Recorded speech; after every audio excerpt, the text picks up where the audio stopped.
Ya, oke guys, baik sama gue ya karena data gak bisa bohong ya. Oke, hari ini tuh apa ya? Dari Jumat. Oke, Jumat tanggal 28 Maret 2025 ya IHSG dalam posisi Kamis kemarin naik ya. Oke. Ya besok setahu gue Lebaran John ya. Jadi selamat buat lo umat Muslim se-Indonesia yang merayakan Lebaran. Semoga sehat terus dan jauh dari musibah ya. Dan semoga yang lagi mudik hari ini selamat sampai tujuan gitu ya. Oke, gua pengen bahas New Development Bank ya John. Bank di mana kita nih sekarang udah gabung di sini John ya. Di mana ini bank bikinan BRICS ya. Jadi bisa dikatakan nih pusatnya Cina ya, seperti itu. Gabungan lah ya, tapi bos besarnya kemungkinan Cina seperti itu. Jadi kasarnya ini mirip seperti World Bank ya, tapi pusatnya arahnya lebih ke Cina seperti itulah ya. World Bank versus ya. Nah, kenapa kita harus gabung ini ya? Ini akan kita jelaskan. Jadi efeknya bakal positif atau negatif ya. Ini yang bakal gue jelaskan. Ya, jadi apa bedanya World Bank dan Development Bank? Sebenarnya dua-duanya sama gitu ya. Untuk kasarnya ngasih duit ngutangin ke negara-negara gitu dengan bunga yang rendah supaya mereka basically bisa eh, bertumbuh ya seperti dulu. Ya, ya terus apa bedanya nih? Jadi kenapa kita harus gabung ke New Development Bank? Jadi gini John, basicnya World Bank dan New Development Bank itu hampir sama, ya cuman ada bedanya. New Development ini metode pembayarannya lebih fleksibel, ya, ya jadi eh sedangkan World Bank menawarkan pinjaman dengan penyesuaian dan nasihat-nasihat kebijakan ekonomi terperinci. Nah, jadi gini John, kita itu setiap defisit anggaran ada batasnya John, itu 3%. Itu undang-undang negara kita ya. Jadi gue sebelum sebelum ngomong ini kalau gue ya gue lebih suka kita cabut batas defisit 3% itu lebih baik ngutang ke orang kita sendiri ketimbang ngutang ke World Bank atau ngutang ke New Development Bank. Kalau gue porsinya lebih begitu pandangan gue ya. Kenapa? Karena Jepang melakukan hal seperti itu terus menerus ngutang ke negara sendiri, ke orang sendiri, nggak pernah bangkrut.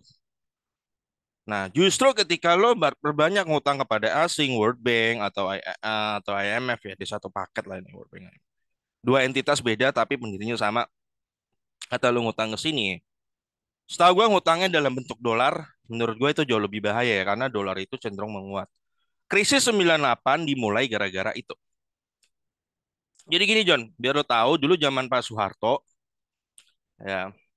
Oke, gini loh, oke. Jadi karena kita punya batas 3%, tidak boleh defisit lebih dari 3%. Supaya tidak melanggar undang-undang, kalau lagi benar-benar BU kayak sekarang nih, kita BU, nah maka pilihannya kita bisa pinjam ke World Bank. Nah, atau kita juga bisa pinjam ke New Development Bank. Kenapa? Dulu dari zamannya Pak Soeharto yang namanya utang dari World Bank itu tidak pernah dianggap sebagai utang, tapi dianggap penerimaan, penerimaan negara. Jadi Pak Soeharto dulu John, Pak Presiden kedua, dia itu menerapkan konsep yang namanya anggaran berimbang. Ya, ya dia menerapkan itu. Jadi Pak Soeharto nggak pakai SBN, nggak. Nah terus masalahnya gini, Pak Soeharto itu ketika anggaran minus John, ya dia minjemnya ke World Bank. Nah dari sini dia minjemnya, ya. Cuman masalahnya kalau lo pinjam ke World Bank, ya World Bank tuh selalu ikut campur urusan internal lo, internal negara lo. Makanya dulu anggaran yang harusnya diputuskannya itu DPR malah diintervensi terus sama asing sama World Bank. Nah, itulah yang terjadi di zaman Pak Soeharto. Memang ekonomi tumbuh karena utangnya World Bank. Ya, ekonomi di zaman Pak Soeharto tumbuh, tapi minus-minusnya itu kita tambal dari World Bank. Tapi jadi masalah karena hutang luar negeri kita numpuk, numpuk, numpuk, numpuk. Sehingga kalau nanti suatu hari The Fed naikin suku bunga, utang kita tiba-tiba gede dan orang kan rame-rame kabur dari Indonesia kan ke Amerika gara-gara The Fed naikin suku bunga. Di saat itulah tiba-tiba dolar naik gede. Nah, yang tadinya kalau gue nggak salah ingat 2000 ke 16.000 apa ke 18.000 saat itu. Nah, itu yang kita takutkan seperti itu. Makanya semenjak tahun 98 kita lebih perbanyak ngutang ke lokal ketimbang ngutang ke beginian. Ya, seperti itu John. Ya. Jadi lo tahu dasarnya itu dulu. Ya, dasarnya itu dulu ya. Nah, sekarang kita tahu kan anggaran kita tuh penerimaan pajak sempat turun jauh sehingga membuat tentunya pasti baik KKG maupun bendahara mau nggak mau harus cari pendanaan alternatif karena kita ngutangnya udah kayaknya sih udah deket-deket 3%. Sehingga harus cari cari alternatif pembiayaan. Nah, ya opsinya ya kalau nggak World Bank harus ada opsi lain. Ya ini ya mungkin ya Development Bank. Kenapa nggak World Bank aja? Karena World Bank biasanya lo mau minjem dia syaratnya banyak. Terus syaratnya banyak ya. Harus begini, harus begono, harus begini, begono, begini, begono ya gitu. Akhirnya mengurangi apa ya? Ya kita kasarnya jadi dikuasain gitu loh, seperti itu. Nah, jadi mungkin kalau sudut pandang gua ya, kenapa jadi New Development Bank supaya kita bisa minjem duit tanpa terlalu ada intervensi seperti itu. Ya, tapi tetap ada minus. Minus kalau misalnya, nah ini bisa jadi positif, ada positif, bukan gini. Ada positifnya, ada negatifnya seperti itu. Positifnya, of course, ya positifnya itu lo dapet duit banyak, ya. Dan semoga duit yang dipinjam dari New Development Bank itu bisa meningkatkan daya beli. Ya, dulu Pak Soeharto juga minjem dari World Bank kan, of course positifnya ekonomi lo bertumbuh ya. Tapi negatifnya kalau lo terus-menerus bergantung pada itu utang luar negeri bahayanya nanti terjadi seperti 98 seperti itu. Itu negatif. Jadi ada positif, ada negatif. Ya, John kalau gitu kenapa kita nggak print money aja sendiri John gini-gini ya? Gue sebenarnya lebih senang opsi begitu.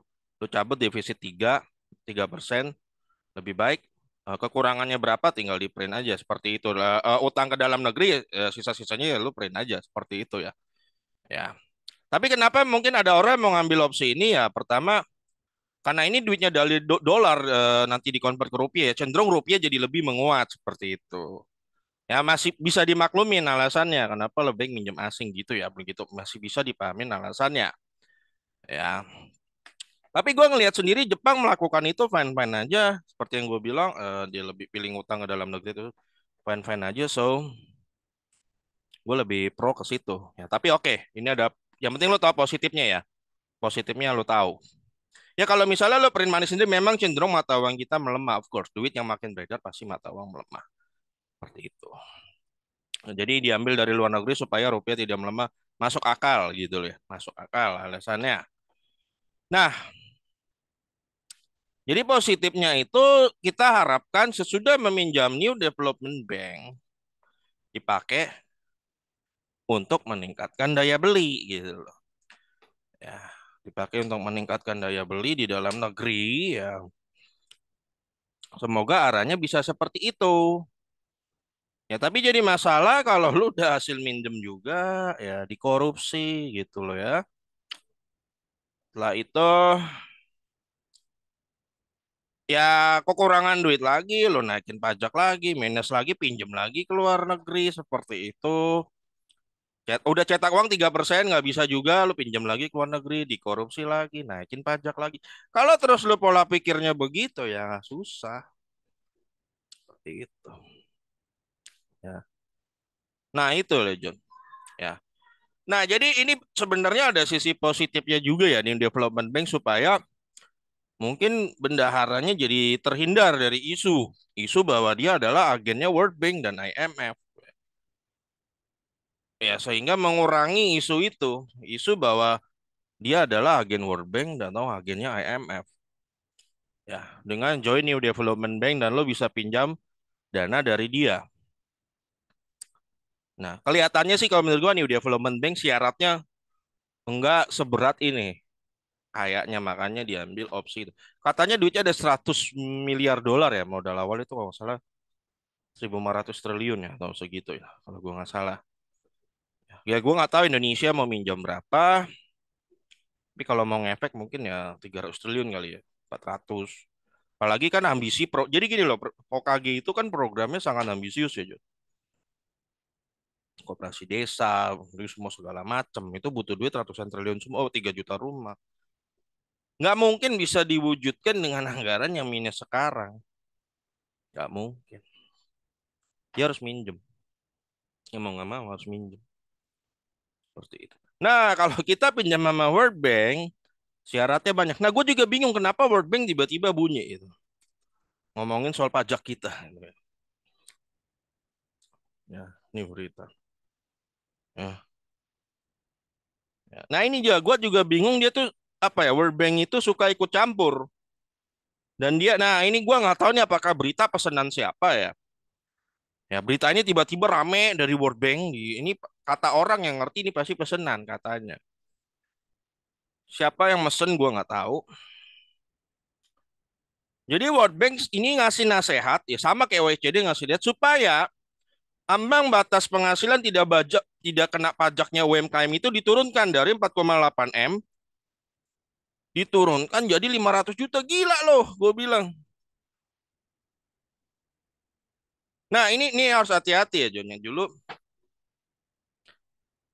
kemarin mau diturunkan 2,4 miliar waktu ECD di beberapa bulan lalu, tapi nggak jadi karena masyarakat heboh menolak gitu ya. Karena kebetulan dekat-dekat PPN 12%. Jadi gini, John, memang minimal ya, Hokage itu ngerti dikit lah, maksudnya soal rantai ekonomi gitu loh. Minimal ngerti rantai dan ngerti logika ekonomi gitu. Jangan hanya mendengarkan omongan anak buah. Takutnya kejadian di zamannya Pak Soeharto itu terjadi. Jadi Pak Soeharto itu, ya presiden kedua kita dikasih nasihat sesat. Ya. Iya dikasih nasihat sesat, John. Nasihat sesatnya kan kita mata uang kita kan sudah tiba-tiba dari 2.000 ke 16.000 seperti itu ya. Semua sebenarnya itu belum kerusuhan, belum. Nah karena kita nggak ada duit, nah Pak Soeharto kan nggak mau nyetak uang kan, dia prinsipnya nggak mau pakai SBN seperti itu. Dia hanya berpikir pilihan jadi IMF. Tapi IMF ngasih syarat, John, ngasih syarat bahwa kalau gua minjemin lu duit, lu harus likuidasi berapa bank yang bangkrut itu ya dan lu cabut bansos mau saat itu bansos lu cabut ya. Nah di situ sebenarnya gue baca ya Pak Soeharto itu sebenarnya juga nggak terlalu percaya tapi dia nggak ada pilihan lain. Akhirnya dia terima nasihat itu likuidasi. Ketika mau dilikuidasi bank itu orang panik money rush rame-rame. Dan ketika bansos dicabut juga ya ya itulah terjadilah kerusuhan. Jadi ada nasihat IMF yang sesat bisa. Nah maksud gue kalau Hokage yang sekarang ya tidak bisa melihat itu bahwa menurunkan pajak ambang batas pajak UMKM 4,8 ke 500 juta itu adalah nasihat yang sesat. Dijalankan, wah makin hancur lah ekonomi kita kalau menurut gua. Nah pasti ada aja oknum yang pegang jabatan di Indonesia ini yang ngasih nasihat itu. Karena mungkin aja memang dia adalah antek-anteknya World Bank bisa jadi. Lu tinggal cek aja siapa nanti yang ngasih ide nih. Nanti lu lihat ya, siapa pejabatnya yang bilang kita harus turunin ambang batas pajak UMKM 4,8 ke minimal 2,4 M dulu nanti. Biasanya itu orang. Nanti lu lihat aja. Nah, akan jadi masalah ketika Hokage itu tidak bisa memfilter, tidak bisa memfilter mana nasihat yang benar, mana yang enggak. Nah, makanya minimal gue bilang Hokage itu harus ngerti. Nggak perlu sampai expert banget, minimal level menengah lah. Soal rantai ekonomi itu, ya ekonomi dia harus mengerti level menengah lah. Nah, gue jadi khawatir ketika Hokage bilang Sami itu judi. Nah, gue takutnya bukan takut dalam gimana-gimana, John. Takutnya ada bawahannya juga yang sebenarnya berpotensi bisa kasih nasihat yang sengaja disesatkan. Nah, itu yang ngeri gitu. Gue takutnya begitu. Ya, nah gitu aja sih John kalau kata gue ya. Semoga tidak kejadian.